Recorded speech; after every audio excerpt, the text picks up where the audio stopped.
Panibagong impeachment complaint ang pinaghahandaan po ng grupong Bagong Alyansang Makabayan laban kay Vice President Sara Duterte.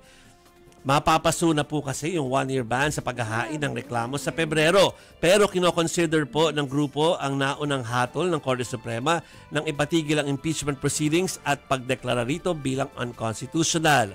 Sakali pong hindi mapagbigyan ng kanilang apela, saka po sila maghahain ng panibagong reklamo para raw manatiling buhay ang impeachment. Samantala, year-end report po, doon sa year-end report ng Vice Presidente, ibinida niya ang unqualified opinion na nakuha ng Office of the Vice President mula sa Commission on Audit at patuloy pa rin daw na lalabanan kontra korupsyon ang kanyang o lalaban ng kontra korupsyon ang kanyang opisina. Narito po ang kanyang sinabi.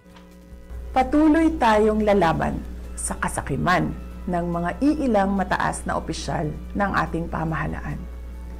Patuloy namin na ipapakita sa inyo ay mahalaga sa amin ang pagkakaroon ng plano, mahusay na implementasyon ng proyekto, paglaban sa korupsyon at tapang at malasakit para magkaroon ng kapayapaan at kaunlaran sa ating bayan.